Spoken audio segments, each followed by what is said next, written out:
Experience 10 days of Grand Europe trip for easy EMI of Rs 25,000 only with GT Holidays, South India's #1 travel brand. Mahanadi சகோதரிகளின் கதை ஜனவரி 23 முதல் திங்கள் முதல் வெள்ளி வரை இரவு 10 மணிக்கு உங்கள் விஜயில். ஆக்டர் அருள்நிதி நடிப்பில் டைரி ஜனவரி 26 மதியம் 1:30 மணிக்கு நமது கலைஞர் தொலைக்காட்சியில் காண தவறாதீர்கள். மக்கள், நான் இப்பயும் சொல்கிறேன், அவங்க புத்திசாலிகள், சரியான வாக்கு தான் கொடுத்துருக்குறாங்க. இங்கே வந்த தீர்ப்புக்கு சம்மந்தம் கிடையாது. இன்னும் சில வேலைகள் நம்ம சொசைட்டியில் செய்ய வேண்டியிருக்கு அப்படிங்கிறத நான் புரிஞ்சுக்கிட்டேன். ஆமாம் ஆமாம், அது அவர் என்ன பண்ணாரோ அதை அப்படியே போட்டிருக்காங்க. கோடிக்கணக்கான தமிழ் மக்கள் வீட்டில் உட்காந்து பார்த்துட்ருக்காங்க. அப்படிங்கிறப்போ அதையும் மீறி அவர் இதை பண்ணுறாரு அப்படின்னா அவர் ஏதோ ஒரு விஷயத்தை நம்புகிறாரு. நமக்கு அது என்னன்னு அவர் தான் சொல்லணும். அவங்கள பகைச்சிக்கிட்டு நம்ம வெளியில் பெரிய வெற்றியை சம்பாதிச்சாலும் அது வெற்றி கிடையாது. வணக்கம், உங்கள் எல்லாருக்கும் பிடிச்ச நம்ம விக்ரமன் கூட நான் இருக்கேன். நான் உங்களை பார்ப்பேன்னு நினைக்கவே இல்லை. இட்ஸ் என்ன சொல்கிறது, ரொம்ப சந்தோஷமாக இருக்கேன். From the bottom of my heart, real happy to be here. It's a pleasant surprise to see you here. சேமியா thank you so much. It's a pleasure. அப்புறம் எப்படி இருக்குது ஃபீல்லாம்? வெளில வந்து பார்த்தீங்களா? உங்களோட அன்புலாம் எப்படி இருக்குது? மக்கள் அன்புலாம் ரொம்ப நெகிழ்வாக இருக்குது, ஓவர்வெல்மிங்காக இருக்குது. அன்பு, ஆதரவு, அவங்க பேசக்கூடிய கால்ஸ்லேருந்து எல்லாமே. முதல்ல நான் வெளில வந்தோடனே எனக்கு ஒரு வீடியோ தான் காமிச்சாங்க. அதுலேயே நான் ஃபுல் ஃப்ளாட். என்ன வீடியோனா, அந்த பொங்கல் அன்னைக்கு தாய்மார்கள் வீட்டு வெளியில் கோலம் போட்டாங்க இல்லையா, அதில் அறம் வெல்லும் அப்படின்றத போட்டிருந்தாங்க. அது எனக்கு வேற லெவல் நிகழ்ச்சியை கொடுத்துருச்சு. சரி, அப்போ நான் வாழ்ந்த வாழ்க்கைக்கு ஒரு அங்கீகாரம் கிடச்சிருச்சு, மக்கள் ஏற்றுக்கிட்டாங்க, இதுதான் வெற்றிங்கிறத நான் அப்போ தான் முடிவு பண்ணேன். ஏன்னா என் வீட்டில் எங்கள் வீட்டு பிள்ளை, என் பையன், என் தம்பி, என் அண்ணன், அவன் ஜெயிக்கணும் அப்படின்னு அவங்க நினச்சிருக்கிறாங்க. அதனால தான் ஒவ்வொரு முறையும் ஃபோன் பேசும்போது நாங்கள் அழுதுட்டோங்கிறாங்க. ஒரு நபர் ஒருத்தருக்கு ஃபிட்ஸ் வந்துருச்சுன்னு ஹாஸ்பிட்டலில் இருக்கும்போது எனக்கு கால் பண்ணி கொடுத்தாங்க. அப்புறம் ஒரு பெண் அழுது மைக்ரைன் வந்துருச்சு எனக்கு அப்படின்னு அவங்களும் ரொம்ப வழியில் படுத்துருக்கு சொன்னாங்க. அப்புறம் ஹாஸ்பிட்டலில் கை உடஞ்சி ஒரு அக்கா என்கிட்ட இருந்தாலும் நான் அவங்ககிட்ட பேசணும் தம்பி, பெட்டில் ஹாஸ்பிட்டல் பெட்டில் உட்காந்துட்டு எனக்கு ஃபோன் பேசினாங்க. இதெல்லாம் பார்க்கும்போது இது தனிப்பட்ட மனிதனாக எனக்கு கிடைச்ச வெற்றியாகவே நான் அதை பார்க்கல. நான் பேசின விஷயம், நான் பேசின கொள்கைகள், நான் வாழ்ந்த வாழ்க்கை, என் சொல்லும் செயலும் எப்படி இருந்தது அப்படிங்கிறத மக்கள் பார்த்து அதை அவங்க கொண்டாடி இருக்காங்க. இப்படி ஒரு பையன், நம்ம வீட்டு பையன், எங்கள் வீட்டு பிள்ளை அப்படிங்கிற மாதிரி கொண்டாடி இருக்காங்க. எங்கள் வீட்டு நல்ல பிள்ளை அந்த மாதிரி இருந்தது. ஸோ நான் கேட்கணும்னு நினச்சேன், இந்த அறம் வெல்லும் நீங்கள் சொல்கிறீங்கல்ல, அது எப்படி கூச்சப்படாமல் சொன்னீங்க? கடைசியாக உட்காந்துட்டு எனக்கு ரொம்ப upset. Okay, I'm just being honest. அந்த இடத்துல ஒரு நல்ல பையன் அப்புறம் ஒரு பேட் பாய்ன்னு வைக்கிறப்ப நல்ல பையன் தோத்துட்டு அவங்க ஜெயிச்சுட்டு நீங்கள் அந்த இடத்துல அப்படியே கெத்த அறம் வெல்லும்னு சொன்னீங்கல்ல, எப்போ தான் வெல்லும்? எனக்கு தெரிஞ்சு நல்லவங்களுக்கு காலையில் மாறி தோணுதே. அப்படிலாம் கிடையாது. இது நல்ல பையன் பேட் பாய் அப்படிங்கிறதுக்குள்ளே நான் வரல. அப்படி அந்த ஒரு அது பேர் என்ன சொல்லுவாங்க, அடைமொழி தவறுன்னு நான் நினைக்கிறேன். இன்னொன்று அறம் வெல்லும் நான் ஏன் சொன்னேன்னா, நீங்களே பார்த்துருப்பீங்க வெளியில் எவ்வளோ பெரிய ரெஸ்பான்ஸ் அப்படிங்கிறது. அதுதான் சொன்னேன், அதுதான் வெற்றி. எல்லாரும் என்ன சொன்னாங்க, நான் உட்பட உள்ள பயந்தேன். இது ஒருவேளை இந்த மாதிரி நடந்துருச்சுன்னா, இப்போ நடந்த மாதிரி ரிசல்ட் இப்படி வந்துருச்சுன்னா, இது சொசைட்டியில் டிரான்ஸ்லேட் ஆயிடுச்சுன்னா, இந்த விஷயம் அப்படி டிரான்ஸ்லேட் ஆயிடுச்சுன்னா எவ்வளோ பெரிய ஆபத்து. இன்னொன்று அது நீங்கள் உள்ள நம்பிடக்கூடாது. 100 வாட்டி சொன்னீங்க, ஞாபகம் இருக்கா? மக்கள் பார்க்குறாங்க, மக்களுக்கு தெரியும் எது நல்லது கெட்டதுன்ட்டு. இவ்வளோ நீங்கள் சொல்கிறப்ப நானும் ஆக்கில் ரொம்ப நம்பிக்கையாக அவன் ஜெயிக்க வாய்ப்பே இல்லைன்னு ட்வீட்லாம் போட்டிருக்கேன். பார்த்தா பங்கமாக எனக்கு ஆஃப் பண்ணுற மாதிரி ரிசல்ட் வந்துடுச்சு. ஏன்? மக்கள், நான் இப்பயும் சொல்கிறேன், அவங்க புத்திசாலிகள், சரியான வாக்கு தான் கொடுத்துருக்குறாங்க. ஆனால் மக்கள் வாக்கு இங்கே வந்த தீர்ப்புக்கு சம்மந்தம் கிடையாது. அப்படி சொல்கிறீங்களா? ஆமாம். ஏன் சொல்கிறேன்னு கேளுங்களேன். எலெக்ஷன் எடுத்துக்கங்களேன். எலெக்ஷனோட ஓட்டிங் பேட்டர்ன் என்ன, இதோட ஓட்டிங் பேட்டர்ன் என்ன? இது ஹாட்ஸ்டாரில் ஒரு ஸ்மார்ட் ஃபோனில் வச்சு போடுற ஓட்டு. இங்கே எலெக்ஷன்னா எப்படி இருக்கும்? ஒரு சாதாரண மனிதனுக்கு, எளிய மனிதனுக்கும் ஜனநாயகம்னா அவன் ஓட்டு போடுறதுக்கு எல்லா வாய்ப்பு இருக்குது. அது இல்லை நேரில் போய் போடுறத தாண்டி எல்லாருக்கும் அந்த வாய்ப்பு இருக்குது. எல்லாத்தையும் ஃபோன் இருக்கணும். ஆமாம், ஃபோன் இருக்கணும், ஸ்மார்ட் ஃபோன் இருக்கணும், அதில் ஹாட்ஸ்டார் ஆப் இன்ஸ்டால் பண்ணணும், அது அவங்களுக்கு ஓட்டு போட அது பயிற்சி இருக்கணும். இவ்வளோ இருக்குது, இவ்வளோ ஃபேக்டர் இருக்குது. என்கிட்ட ஃபோன் பேசுகிற தாய்மார்கள்லாம் சாதாரண தாய்மார்கள், ரொம்ப ரொம்ப எளிய இடத்துலேருந்து வரக்கூடியவங்க. தங்கம், ராஜா அப்படின்னு அவங்க பேசும்போது அவங்க வீடியோ காலில் ஆமாம் அதுவும் அவங்க ஃபோனில் இல்லை, வெளியிலேருந்து யாரோ போய் அவங்க வீடியோ கால் அவங்க கூப்பிட்ருப்பாங்கன்னு அவங்க நண்பர்கள், அவங்க பையனோட நண்பர்கள் அப்படி பார்க்குறவங்க தான். இப்படி பார்க்கும்போது இந்த மக்கள் ஆதரவுக்கும் இந்த தீர்ப்புக்கும் தொடர்பு இல்லைங்கிறது எனக்கு புரிஞ்சிருச்சு. அதனால் இதை நான் ஒப்பிடவே மாட்டேன். ஓகே, நான் இந்த பாயிண்ட் யோசிக்கவே இல்லை, but make sense. Yes, okay, அதனால தான் சொன்னேன். இப்போதான் கொஞ்சம் மனசு இந்த பாரமே இறங்கின மாதிரி. அதனால தான் சொன்னேன் எப்படான்ற மாதிரி நானும் உட்காந்துட்டே இருந்தேன். அதான் சொன்னேன் அறம் வெல்லும்னு. அதையே கமல் சாரும் சொன்னார், கமல் அவர்களும் அதே அறமே மாதிரி வெல்லும்னார். எனக்கு இன்னொன்று ஒரு லவ்லி மொமெண்ட் என்னன்னா, அந்த கப் வந்துட்டு வின்னர் தனியா கையில பிடிச்சி நிக்கிறாரு, இவர் உங்க பக்கம் நின்றுட்டு இருந்தாரு. நீங்க அதை பாத்தீங்களா? நான் அப்போ அங்க இருக்கும்போது ரியலைஸ் பண்ணல, போட்டோவா பார்க்கும்போது தான் நான் பார்த்தேன். லவ்லி. நீ அது சொல்லாம அவர் ஏதோ சொல்ற மாதிரி உங்களுக்கு தோணலையா? அது அவர் சொல்லாம சொல்ல, வெளிப்படையாவே சொன்னாரு, அறமே வெல்லும்னு சொல்லிட்டாரு. அவன் சொன்னாரு, அவர் உங்க பக்கமே நின்ன மாதிரி எனக்கு தோணுச்சு. எப்படி உங்க கூட இருந்த ஹவுஸ்மேட்ஸ்லாம் அவங்களுக்கெல்லாம் எப்படி இருக்கு இந்த ரிசல்ட்டு? இல்லை, அது ஒரு ஸ்பிளிட்டாக தான் இருந்த மாதிரி நான் பார்த்தேன். அங்கே சிலர் போய் அதை வரவேற்றாங்க, பலர் அதை வரவேற்கலை, பலர் அதுக்கு விருப்பம் இல்லாமல் இருந்தாங்க. அதுக்கு அவங்களுடைய தனிப்பட்ட காரணங்கள் இருக்கலாம். இன்னொன்று எனக்கு நான் எப்படி பார்க்குறேன்னா, எல்லாரோட விஷயமா நான் என்ன பார்க்குறேன்னா, ஏன்னா அவங்க அதை பலமுறை அதை வீக்கெண்ட் எபிசோட்லேயும் வெளிப்படுத்தியிருக்கிறாங்க. என்ன அப்படின்னா, இது ஒரு முன்னுதாரணமாக ஆகிடக்கூடாது, இது ஒரு தவறான முன்னுதாரணமாக போய் சேர்ந்துடக்கூடாது. இருக்குல்ல, எங்கேயும் இருக்க மாதிரி தான் தோணுது. சரிங்க, பேட் எக்ஸாம்பிள்ன்றது எந்த வகையிலன்னு பார்த்தீங்கன்னா, அடிக்கடி டிவி பார்த்து கேட்டு போகிற குட்டி பசங்க நடுவில் ரியலி இஸ் டூயிங் சம் ஷிட்ல யோசிச்சு பார்த்து, இல்லை சிவனை கொடுத்துருக்கலாம், ஓகே விடுங்க, உங்களுக்கு கொடுக்கலனா கூட பரவாயில்ல அப்படின்ற மாதிரி நான் மனசு தெரிஞ்சு சிவனை கொடுத்துருக்கலாமே. எனக்கு அது இன்னொன்று ஒரு வருத்தம். ஓகேப்பா, ஓகே ஓகே எப்படியோ ஏதோ நடந்துச்சுப்பா, இவங்க எதுனா யோசிச்சு பண்ணியிருக்கலான்னு சொல்கிறேன். Channel at least this is not ஃபேர்ன்ற மாதிரி யோசிச்சிருக்கலாம்னு தோணுது. நீங்கள் அப்படிலாம் யோசிக்கலையா? இல்லை, நான் ஸ்டேஜில் வந்து நின்று ரிசல்ட்டை சொல்கிறப்ப தட் தட் என்ன சொல்கிறது, ஃப்ராக்ஷன் ஆஃப் செகண்ட் ரிசல்ட்டை சொல்கிற அந்த நிமிஷம் எப்படி இருந்தது உங்களுக்கு ஃபீல்? எனக்கு ரிசல்ட் வந்து அறம் தான் அதாவது நம்ம தான் ஜெயிக்க போகிறோங்கிறது எனக்கு தெரிஞ்சிருச்சு. நான் அப்படி தான் நினச்சேன், நம்பினேன். மேடையில் இருக்கும்போது நான் அப்படி தான் நம்பினேன். நீங்கள் நம்புறீங்கன்றது முழுசாக நம்பினேன். ஆமாம், நான் நம்பினேன் அதுதான் நடக்க போது, இப்படி ஒரு விஷயம் நடந்துராது அப்படிங்கிறத நான் நம்பினேன். பட் அந்த தீர்ப்பு வந்தப்போ எனக்கு ஒரு பெரிய ஏமாற்றமாகவும் இல்லை, ஏமாற்றமாகவும் இல்லை. ஆமாம், அதையும் நான் யோசித்தேன். ஏன்னா இது இன்னும் சில வேலைகள் நம்ம சொசைட்டியில் செய்ய வேண்டியிருக்கு அப்படிங்கிறத நான் புரிஞ்சுக்கிட்டேன். ஏன்னா ஒட்டு மொத்தமாக இதை வந்து நம்மளோட வெற்றின்னு மொத்தமாக எடுத்துக்க முடியாது. அதில் இருக்கக்கூடிய ரியாலிட்டி நம்ம புரிஞ்சுக்கணும். அவருக்கும் ஆதரவுகள் இருந்திருக்கு. அப்போ அந்த ஆதரவையும் நம்ம பக்கம் சில பேர் ஆதரவு இருந்து பெய்டு வேற சார் சொல்லுங்க. அதான் சொல்கிறேன். அப்படி இருக்கும்போது அது ஒரு இன்ஃப்ளூயன்ஸோ இல்லை பிஆரோ ஏதோ ஒன்று இருந்தாலும் இன்னும் நம்ம வேலை செய்ய வேண்டியது இருக்குது. இன்னும் நம்ம மக்களை வந்து இன்னும் நம்ம அந்த ஆதரவையும் நம்ம பக்கம் எப்படி திருப்பணும் அப்படிங்கிறது தான் நான் நினச்சேன். ஆனால் ஒரு விஷயம் நான் உள்ளுக்குள்ளே இருக்கும்போது நான் பயந்த விஷயம், இது வந்து டிரான்ஸ்லேட் ஆகக்கூடாது. இது இப்படி ஒரு வேலை நடந்தால் இது சொசைட்டியில் டிரான்ஸ்லேட் ஆச்சுன்னா ஒரு செட்டிங் ராங் ப்ரெசிடென்ட் ஆகிடும் அப்படின்றத நான் பயந்தேன். ஆனால் அது நடக்கலை. அது நடக்கல. ஆனால் எல்லாரும் அதை புலம்பி தான் போஸ்ட்டு ட்வீட்டுன்னு இப்போ நீங்கள் பார்த்தீங்கன்னா எல்லா மீடியாவே வந்துட்டு இதை சொல்லி தான் போடுறாங்க போஸ்ட்டு. திஸ் ரியல் பேட் எக்ஸாம்பிள்னு சொல்லி பெரிய பெரிய யூடியூப் சேனலு, அப்புறமா என்ன ப்ரெஸ், இந்தியா டுடேன்னு உள்பட எல்லாருமே போட்டுட்டாங்க. This is totally unfair, this is setting a wrong ப்ரெசிடென்ட்ன்னு சொல்லாத ஆள் இல்லை. How do you see this? அது திருப்பி நீங்கள் இன்னும் வேலை இருக்கு அதான் சொல்லி முடிக்க போகிறீங்க. அதானே? அப்படி கிடையாது. இது நீங்கள் இப்போ இப்படி என்ன மாதிரி ஒரு நிமிஷம் தான் யோசிப்பீங்களா? நம்மளும் பேசாமல் பேடாக இருந்து ஜெயிச்சிடலாமோன்னு யோசிப்பீங்களா? இதுதான் நடக்கக்கூடாதுன்னு நான் நினைச்சேன். எது நடக்கக்கூடாதுன்னு நினைச்சனோ அது வந்து இவ்வளோ வெளிச்சமான இடத்துலயே நடக்குது.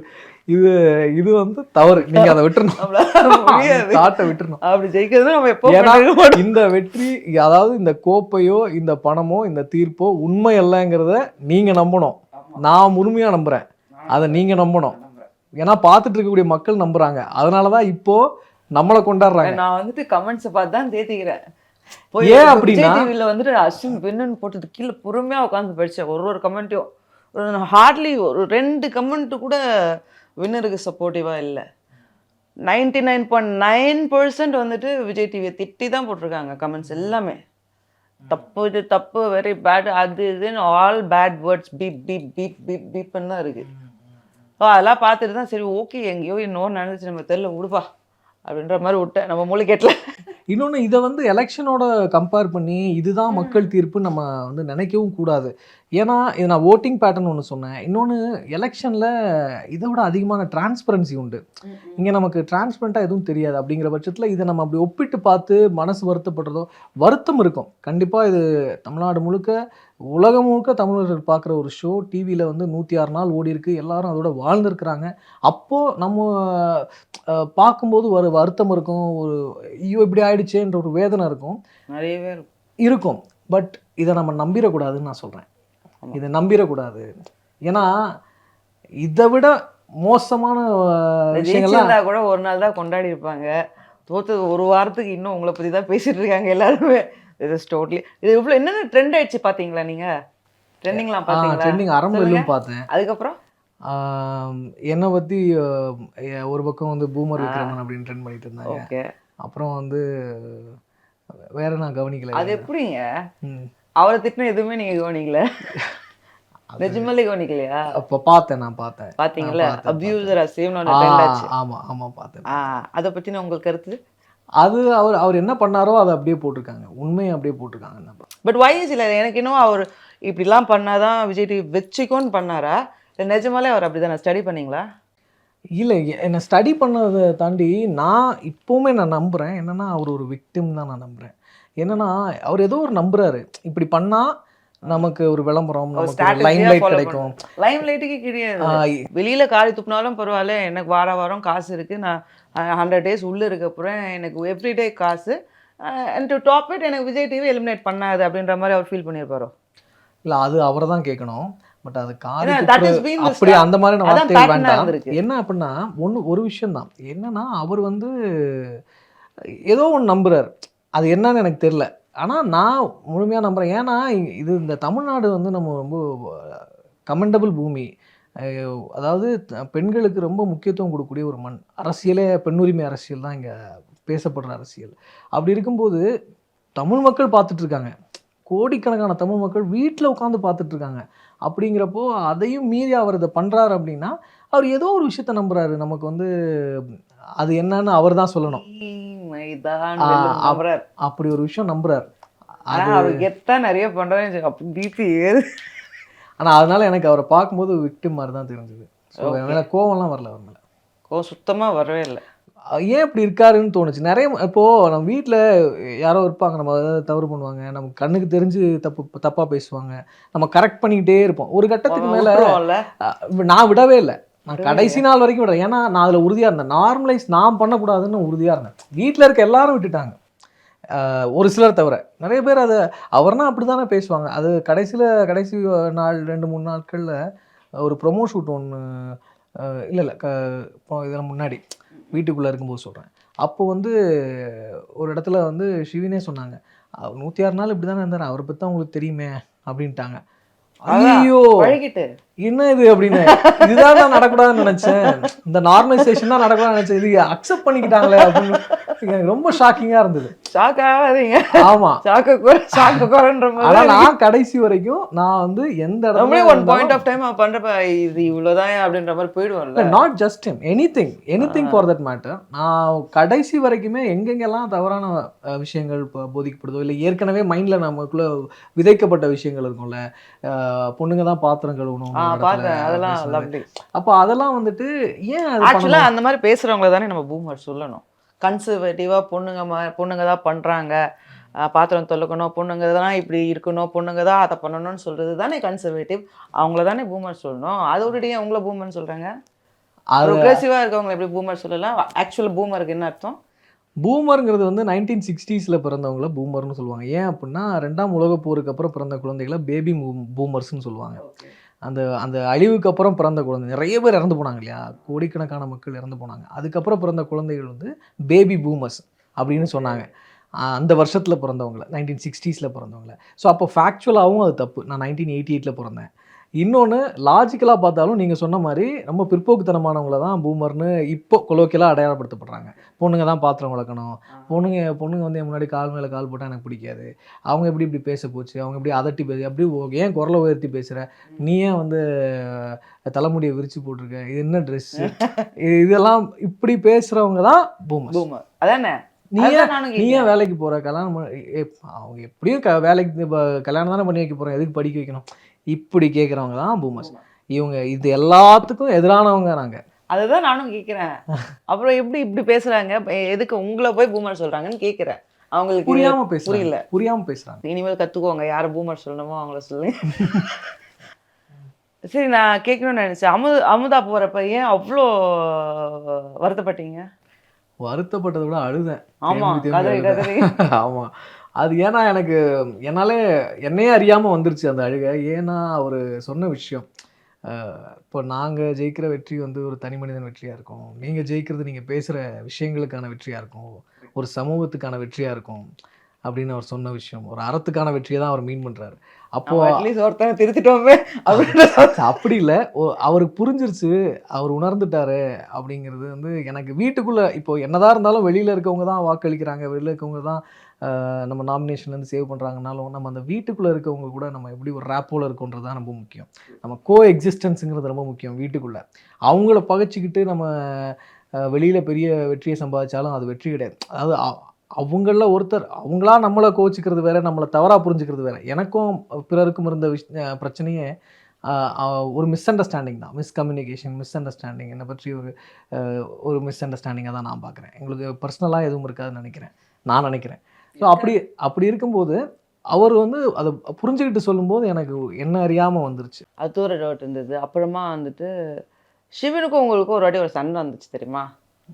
அது ஏன்? நிறைய வந்துருக்கு. ஒன்று தாங்க நான் பார்த்தேன். என்ன சண்டை? நீங்கள் 2 பேரும் பேசிட்டீங்களா மாற்றி மாற்றி பாயிண்டாக சொல்லணும்ல நீ நின்றுட்டு டிபேட்? ஆமாம். அதில் ஏன் அவ்வளோ சண்டை வந்துச்சு? 2 பேரும் ஃப்ரெண்ட்ஸ் தானே, எனக்கு ரொம்ப வருத்தமாச்சு, அதனால கேட்குறேன். இல்லை நல்ல ஃப்ரெண்ட்ஸ் இவங்களே அடிச்சுட்டா எப்படி அப்படின்ற மாதிரி பார்த்தேன். இல்லை, அந்த டாஸ்க் அப்படி ஒருத்தரை விட இன்னொருத்தர். அதுக்கப்புறமா நீங்கள் அது முடிச்சுட்டு வந்து நீங்கள் 2 பேரும் கண்டினியூ பண்ணிகிட்டே இருந்தீங்களா அந்த சண்டையை? நான் சில கேள்விகள் அவங்ககிட்ட கேட்க வேண்டியிருந்தது. அதனால தான் எனக்கு ஃப்ரெண்ட்ஸுங்கிறத தாண்டி அங்கே ஒரு கிளாரிட்டி எனக்கு வேணும். இப்போ நமக்கு ஃப்ரெண்ட்ஸாக இருந்தாலுமே எப்போ அந்த ஃப்ரெண்ட்ஷிப்போ இதுவோ பாண்டோ இன்னும் உறுதியாகும்னா நம்ம மைண்டில் இருக்கக்கூடிய கொஷின்ஸை வெளிப்படையாக கேட்டு அவங்கக்கிட்ட ஒரு ஆன்சர் வாங்கி அதில் வரக்கூடிய ஒரு கிளாரிட்டி இருக்குல்ல, அப்போ தான் அது உறுதியாகும். நம்ம உள்ளுக்குள்ளேயே வச்சுக்கிட்டு இருந்தால் அது ஃப்ரெண்ட்ஷிப்பே கிடையாது. உங்கள்கிட்ட என்ன கேட்கணும்னா கேட்டுறணும். என்ன காஜல் இப்படி ஒரு ட்வீட் போட்டிருந்தீங்களே என்னை பற்றி, நான் கேட்காம உங்ககிட்ட ஜாலியாக பேசிகிட்டே இருந்தேன்னு வச்சுக்கோங்களேன். அது இல்லத்தனம். இல்லத்தனம்ன்றத தாண்டி அதில் ஒரு நேர்மை இல்லை. அது கேட்கக்கூட தைரியம் இல்லைன்ற மாதிரி. ரைட். அப்போது நான் அவங்கக்கிட்ட கேட்க வேண்டிய கேள்விகள் இருந்தது. ஏன்னா எனக்கு அவங்க சொன்ன சில விஷயங்கள் அது எனக்கு அது வந்து உடன்பாடு இல்லை. அப்போது நான் இது கேட்க வேண்டிய தேவை எனக்கு இருந்தது. அப்போ தான் எனக்கு அவங்கக்கிட்ட அந்த கம்ஃபர்ட்டாக என்னால் பழக முடியும். Experience 10 days of Grand Europe trip for easy EMI of Rs 25,000 only with GT Holidays, South India's #1 travel brand. Mahanadi சகோதரிகளின் கதை ஜனவரி 23 முதல் திங்கள் முதல் வெள்ளி வரை இரவு 10 மணிக்கு உங்கள் விஜயில். ஆக்டர் அருள்நிதி நடிப்பில் டைரி ஜனவரி 26 மதியம் 1:30 மணிக்கு நமது கலைஞர் தொலைக்காட்சியில் காண தவறாதீர்கள்.